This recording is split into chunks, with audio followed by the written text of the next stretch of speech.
शिव कथा कह रही है, माता अंजना के घर में औलाद नहीं थी। गौतम बाबा ने उनको समझा दिया कि शिव की आराधना कैसे करना है। उन्होंने शंकर की आराधना करना प्रारंभ कर दिया।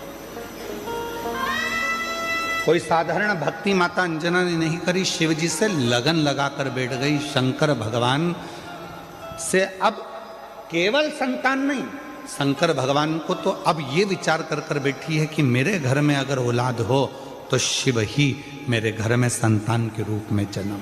इतनी श्रेष्ठ भक्ति माता अंजना ने कर ली, इतनी प्रखर भक्ति माता अंजना ने कर ली। और मेरी कई जीजियां कहती हैं, एक पत्र है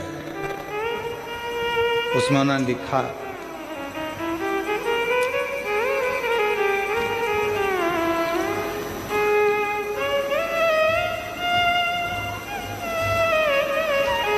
मेरा नाम शोभा बेन है,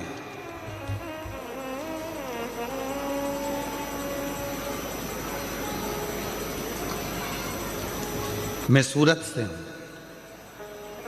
गुरुदेव कहीं बैठी हूं सूरत से, शोभा बेन। शादी के 27 साल निकल गए थे पर औलाद का सुख नहीं हुआ। 27 वर्ष शादी के निकल गए।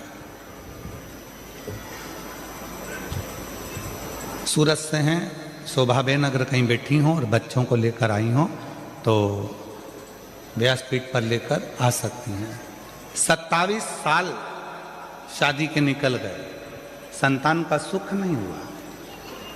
शादी के 5 साल तक तो डॉक्टर को दिखाया, इसके बाद 10 साल तक पूरे देवी देवता ऐसा कोई नहीं बचा और ऐसा कोई डॉक्टर नहीं बचा जिसका इलाज ना करवाया। मुंबई से लेकर दिल्ली, दिल्ली से लेकर अहमदाबाद, सूरत, हर जगह पर IVF भी करवाया, वो भी सफल नहीं हुआ। डॉक्टर ने आखिरी में मना कर दिया कि तुम माँ नहीं बन सकती। तब आस छोड़ दी और आस छोड़ दी, अब विचार छोड़ दिया कि मैं कभी माँ नहीं बन सकती।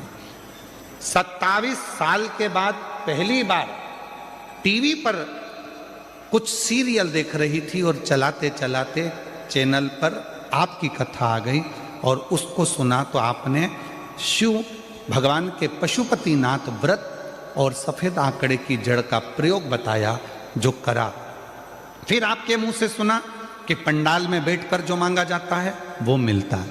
मैंने अपने पति से कहकर पंडाल में बैठकर दोनों ने रात्रि विश्राम कर कर शिव पुराण की कथा सुनी, वहाँ की मिट्टी को अपने पेट पर लगाई। डॉक्टर तो मना करे थे कि औलाद नहीं होगी और बाबा की ऐसी कृपा हुई, हम 2 बार कुबरेश्वर धाम होकर आए, 2 बार पशुपति व्रत करे और 2 बार सफेद आंकड़े की जड़ का प्रयोग करा। बाबा की कृपा से 27 साल के बाद जुड़वा बच्चों ने जन्म लिया। हम बाबा को प्रणाम करने के लिए, बाबा को नमन करने के लिए 27 वर्ष के बाद मेरे घर में बाबा ने किलकार किया।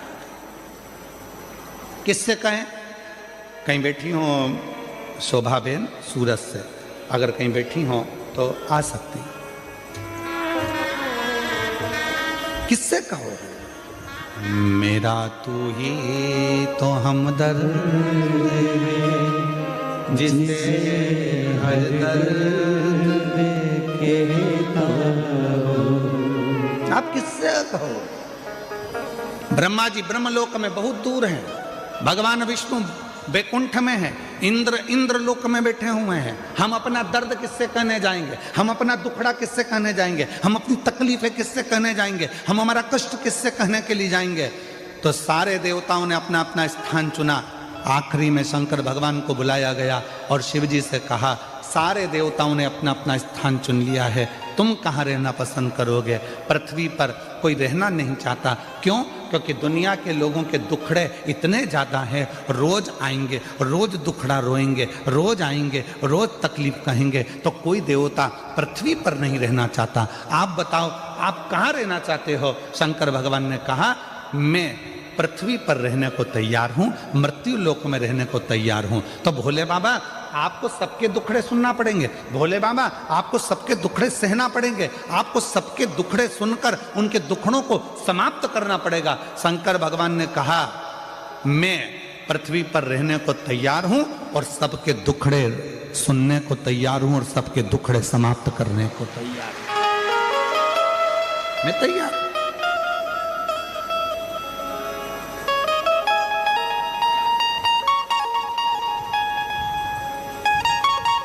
कोई तकलीफ नहीं मुझे।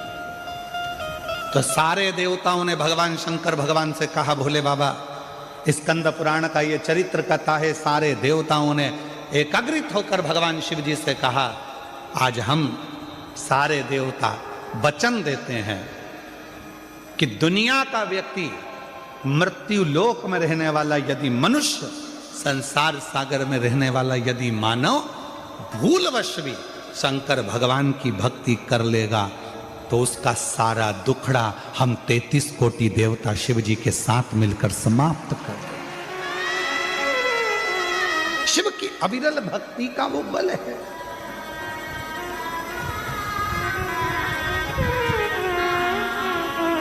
मेरा तू ही तो हमदर्द जिसे हर दर्द देखे आप उसको कहेंगे, स्वीकार। माता अंजना का चरित्र कहता है, शिव की भक्ति में माता अंजना जी लग गई।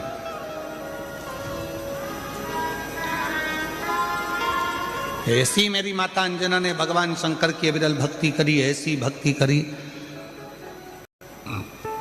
परीक्षा ली। शंकर भगवान ने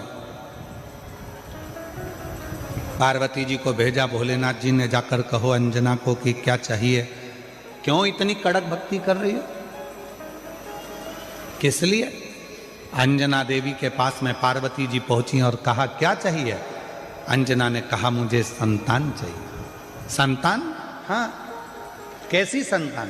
तो कहा जिस शंकर भगवान की मैंने पूजन करी है वही शिव मेरे पुत्र के रूप में जन्म ले, बस ऐसी ही मेरी कामना है, ऐसी ही मेरी कामना है, और कुछ।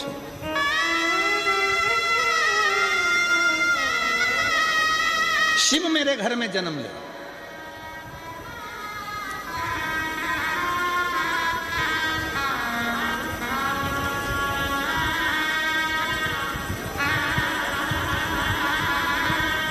पार्वती जी ने शिव जी से कहा अंजना माता चाहती हैं आप उनके घर में जन्म ले लो। शंकर भगवान ने कहा कि मैं आज जन्मा हूं, मेरा कभी जन्म नहीं होता। भगवान नारायण राम जी का रूप धर सकते हैं, भगवान नारायण कृष्ण का रूप रख सकते हैं, भगवान नारायण दत्त का रूप रख सकते हैं, भगवान नारायण कल्कि रूप रख सकते हैं, भगवान नारायण परशुराम स्वरूप धर सकते हैं, पर भगवान शंकर बोले कि मैं कभी अपना रूप नहीं रख सकता, मैं आजन्मा हूं, जन्म और मृत्यु से मैं परे हूं, जन्म और मृत्यु से मैं परे हूं, इसलिए मेरा कोई दूसरा जन्म नहीं हो सकता। आपका दूसरा जन्म नहीं हो सकता तो फिर कुछ तो कृपा करो। तब भगवान शंकर भगवान ने कहा तुम चिंता मत करो, अंजना के गर्भ से मेरा ही एक अंश प्रकट होगा जिसका नाम स्वयं पवन पुत्र हनुमान होगा, लोग उसे हनुमान कहें। तुम क्यों चिंता करते हो? ठीक है प्रभु। और आया समय और माता अंजना के गर्भ से भगवान श्री हनुमान जी महाराज का प्राकट्य हुआ। पर हनुमान जी महाराज का प्राकट्य तो हुआ, पर शिव जी की एक लीला है, आपको मालूम है। देवता देते हैं पल्ला झाड़ कर और मेरा महादेव देता है छप्पर फाड़ कर। अभी तक अंजना माता के गर्भ से एक भी औलाद नहीं थी, पर भगवान शिव ने कृपा कर दी तो अंजना जी के गर्भ से भी 6 बच्चों ने जन्म लिया।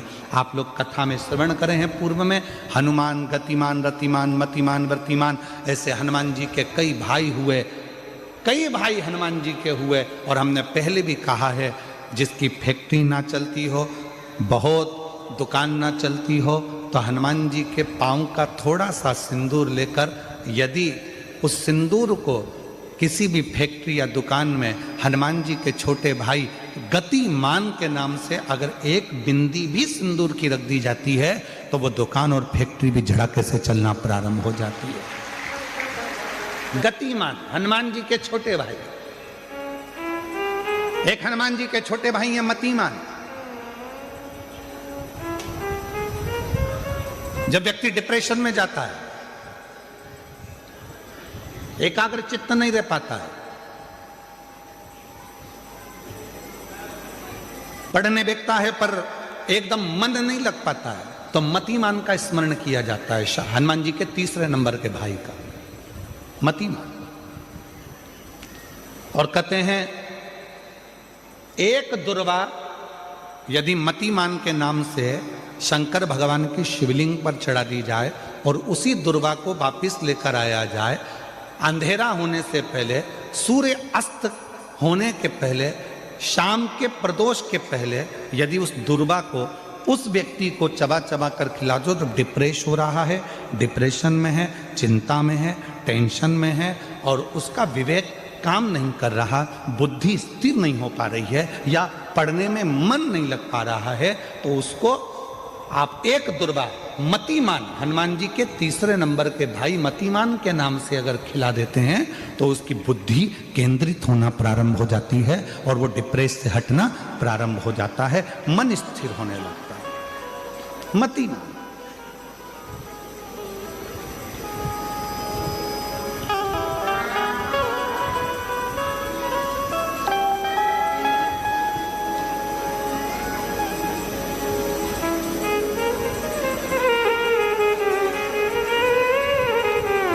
और एक नाम आता है व्रतिमान। इसका प्रैक्टिकल तुम अभी यहीं से कर लेना, ठीक है? चलते चलते मालूम पड़े तुम्हारी पार्किंग यहां से आधा किलोमीटर दूर है, ठीक है? अरे बोलो तो जम के।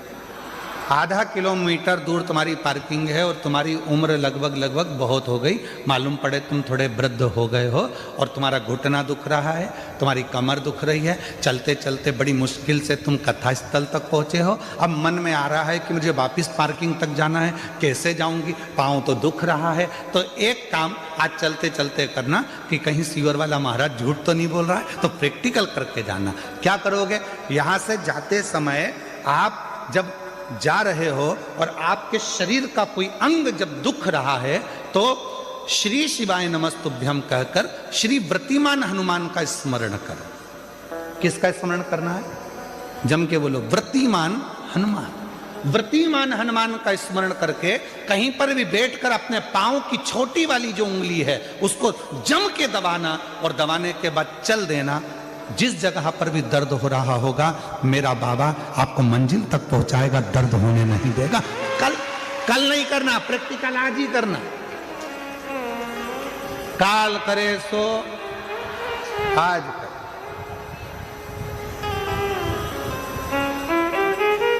व्रतिमान आज करेंगे गुरुजी, 3 महीने में फर्क दिखेगा। तुम तो आज की आज का बताओ ना कि आज की आज में फल कैसे मिले। तुम बिल्कुल तैयारी में बैठो। जाते जाते व्रतिमान हनुमान भगवान श्री शिवाय नमस्तुभ्यम का स्मरण कर कर एक ऊर्जा के साथ, ताजगी के साथ चलते जाओ। शिव थोड़ा बहुत नहीं देते, मेरे भगवान देते हैं छप्पर फाड़ कर। अब हनुमान जी महाराज का प्रागट्य हो गया, हनुमान जी महाराज आ गए पूरे